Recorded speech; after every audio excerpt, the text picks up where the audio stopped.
today I've got a fantastic recipe that was given to me by my mum, and she's had it for years, and it's my rhubarb custard tea cake. We're actually using custard powder custard today. So I've got a little bit in there in the bottom of the pan, and then a touch of sugar, and we'll just give that a quick whisk to combine it. This is the same type of method you would use to make custard for any other type of application. Now I'm just combining that into a paste so that we don't get any lumps before I add the rest of the milk. We're just going to bring that to a bit of a simmer, and then when it's thickened, we'll cool it. Now once it's nice and thick and creamy and smooth like this, we want to just add a little bit more richness to it. So I've got a nice little knob of butter here and some vanilla extract. If you like, you can use vanilla essence, or even a new great product on the market is vanilla paste, and you get all those beautiful little vanilla seeds in there. It looks really fancy.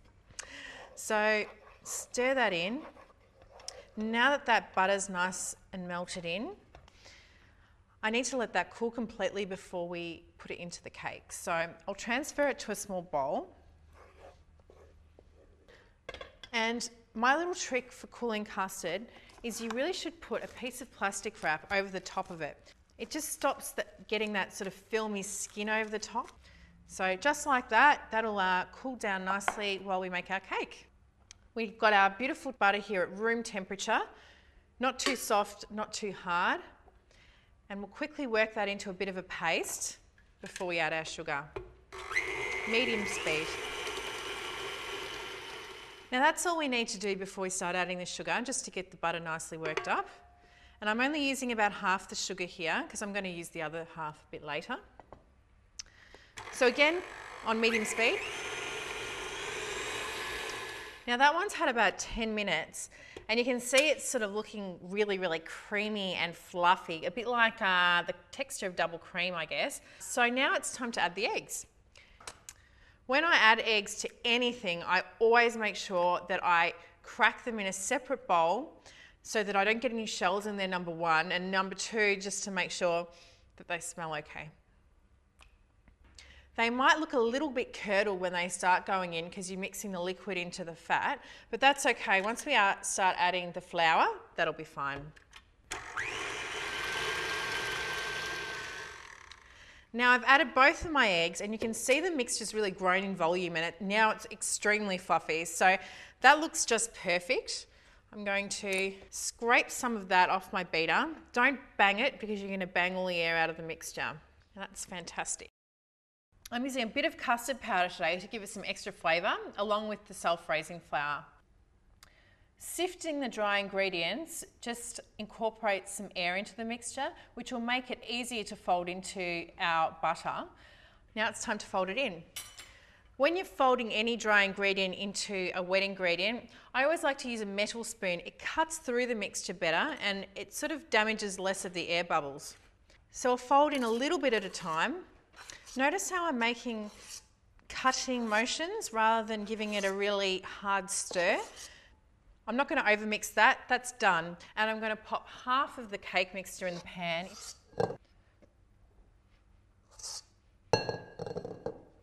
And just spread it out evenly. Now this is the base for our custard, and that's cooled off really nicely over here. You can see hasn't formed a skin because I put that plastic on, but you just need to stir it a little bit before you use it. Now I'll pop that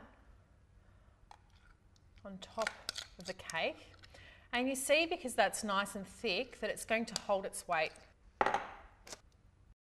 Now we're going to just dollop the rest of the cake mixture on top of the custard. Don't worry if it's not really even. Sometimes it's hard with this one, but when it bakes, it'll just all even itself out in the oven. Now I'm going to just try and spread that out as best I can over the custard without trying to amalgamate the layers. Now, as I said, Mum used to make this cake with apple, but I thought we'd just use a little bit more of a funky ingredient. We're using some rhubarb. And I'm just going to cut it on an angle to nice chunky pieces. It's very tart, and some people just don't know how to cook it. So Give it a go. The only thing about rhubarb is you really can't eat the leaves. Pop it around decoratively on the cake. You need about 250 grams of rhubarb for this recipe.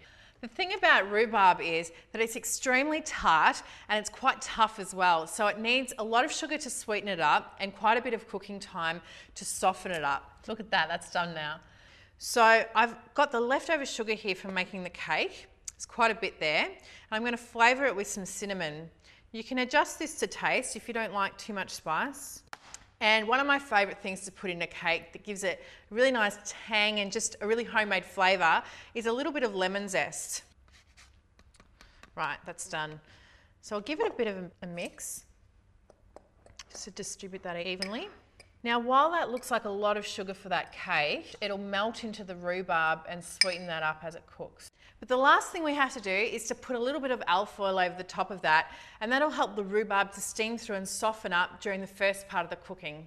Now, with aluminium foil, you always put the shiny side down and the matte side up, because the shiny side reflects the heat and the matte side absorbs it.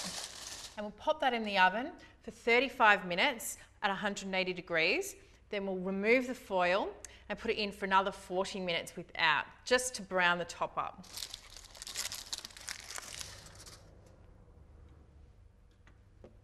Now you can see how that rhubarb is really softened up and it's quite golden brown, and all of that sugar's actually been absorbed.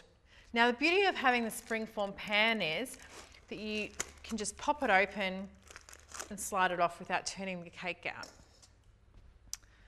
I'll remove all this paper from the outside. I'll give it a bit of a dust with icing sugar just to finish it off, give it that professional touch. Lightly.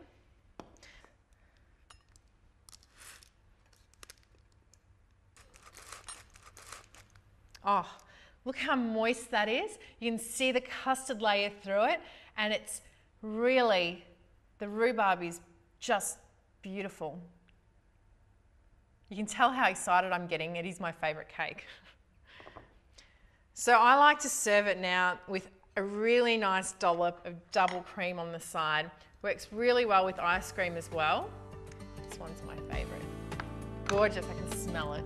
Can't resist it, not even going to try. Enjoy.